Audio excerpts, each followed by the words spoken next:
비상대책위원회 김은혜 대변인입니다. 오늘 비공개 회의와 관련해서 몇 가지 전해드리도록 하겠습니다. 먼저 이 코로나19로 연일 세 자릿수 확진자가 속출을 하고 있습니다. 아직 정점이 아니라고 보건당국이 이야기하고 있기 때문에 통합당은 정부 여당이 머뭇거릴 시간이 없다.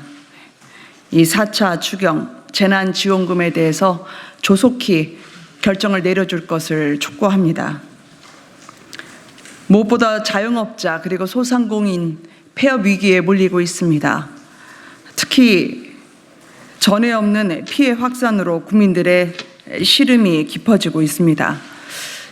통합당이 4차 추경 편성을 요구했음에도 불구하고 아직 정부가 결정을 내리지 못하는 이유가 뭔지 궁금합니다.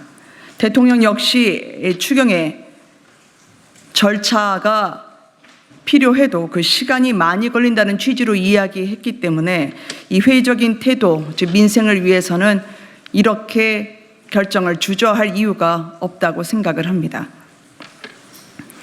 과거에 알바성 일자리나 아니면 이념에 매몰된 탈원전이나 저희가 3차 추경할 때만 해도 1차 추경 때 10%도 집행되지 않았던 그런 예산이 수두룩함에도 불구하고 정작 이렇게 힘든 국민을 저희가 손잡아줘야 할 예산 사용에 인색한 이유를 모르겠습니다. 국가가 필요한 이유에 대해서 답을 해 주시기 바랍니다. 지금 특히 중소기업, 소상공인, 자영업자의 위기가 전보다 훨씬 심각합니다. 그리고 맞벌이 부부의 경우에도 지금 많은 목소리가 들려오고 있는데 몇 가지를 좀 전해드리고자 합니다. 저희가 미래통합당에서 이 코로나19 위기 탈출 민생지원법이라고 해서 1차 발의를 했던 게 있었습니다. 그 안에는 남녀고용 평등과 일가정 양립 지원에 관한 법률도 있었고요. 저희 이미자 의원의 법안이 특별조치 법안으로 제출된 게 있었습니다. 그것은 근로자의 자녀가 다니는 이 어린이들 같은 경우에 휴업을 원하는 경우에 특별 가족 돌봄 휴가를 허용하도록 하고 있습니다. 지금 많은 어머니, 아버지들이 이 눈치를 보지 않고 돌봄 휴가를 추가로 쓸 수 있도록 정부가 신속하게 나서야 합니다. 어머니, 아버지들 이야기를 들여다보면 1학기에 이 돌봄 휴가를 다 썼기 때문에 지금 2학기 때에는 계약하자마자 원격 수업이 실시되고 어디다 하소연해야 될지 눈을 두질 못하고 있습니다. 이렇게 낭떠러지에 선 심정으로 서 있는 맞벌이 부부를 위해서라도 저희가 특별 조치 법안, 즉 코로나19로 휴교 또는 휴원하는 경우에 근로자가 가족 돌봄 휴가를 신청하게 되고 여기에 대해서 정부는 즉시 고용노동부 장관이 고시하는 기간으로 휴가를 주도록 하는 특별 조치 법안을 저희가 발의를 한 상태입니다.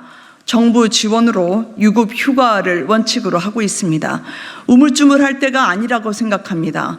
지금 코로나로 인해서 전대미문의 위기를 맞고 있는 맞벌이 부부 그리고 중소상공인, 자영업자, 소상공인들을 위해서 정부가 저희 통합당이 제출했던 코로나19 위기 탈출 민생 법안에 대해서 즉각적으로 국회에서 통과될 수 있도록 그래서 국민을 향해서 여야가 함께 손을 모으고 힘을 또 합칠 수 있는 그런 계기를 앞당겨 주시기 바랍니다. 국민의 여망과 전혀 관계가 없는 법안들을 날치게 할 시간에 민생 법안을 조속히 통과할 수 있도록 정부 여당은 민주당은 화답을 해 주시기 바랍니다. 저희 비대위에서 오늘 의결했던 사안이 두 가지가 있었습니다. 약자와의 동행위원회가 오늘 의결됐습니다. 약자와의 동행위원회는 이 소외된 사회적 약자의 어려움을 공감하고 현안이 발생하면 당에서 즉각적으로 대응하기 위해서 비대위 산하에 설치한 것입니다. 경제적 가불관계에 그치지 않고 법적, 제도적, 그리고 사회적 약자에 대해서는 그분들이 부르시는 곳이면 즉각 달려가겠다는 취지입니다.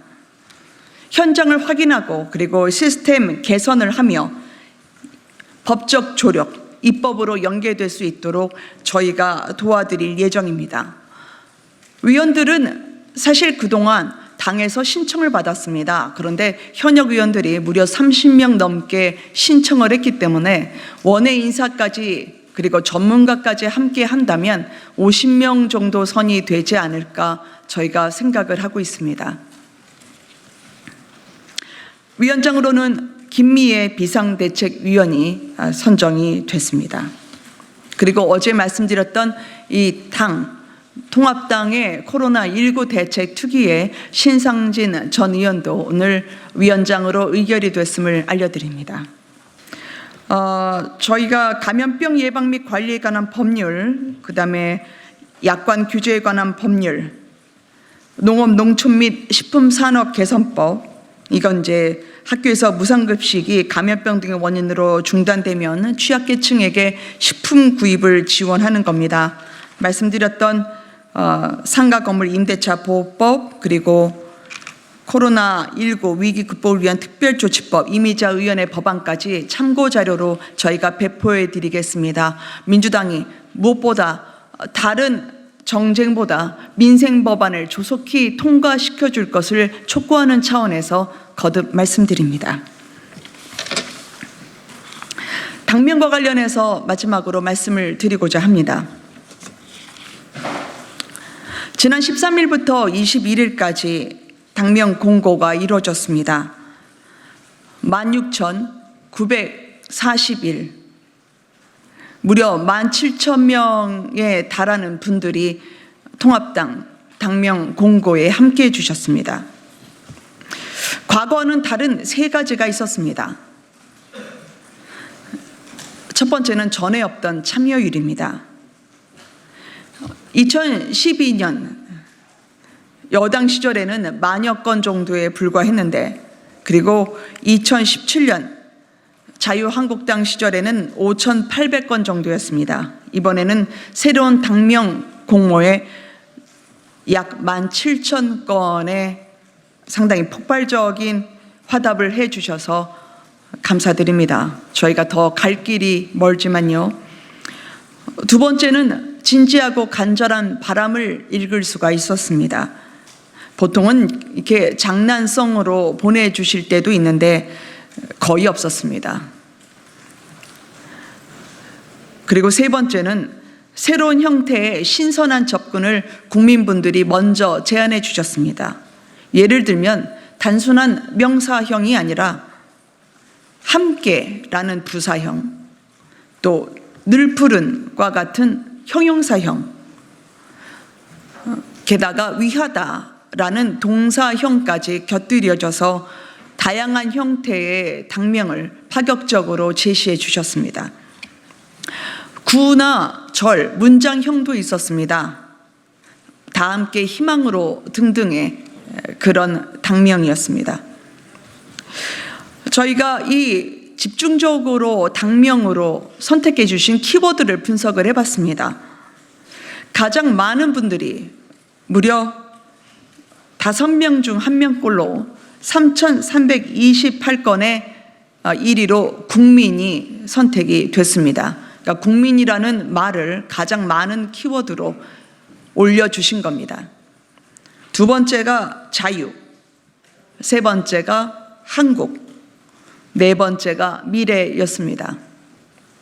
그러니까 국민의 바람과 소망을 당명에 담아주고 계시다고 생각합니다.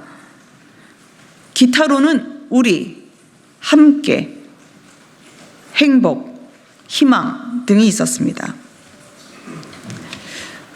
저희가 당면 공모 과정에서 배운 게 있었습니다.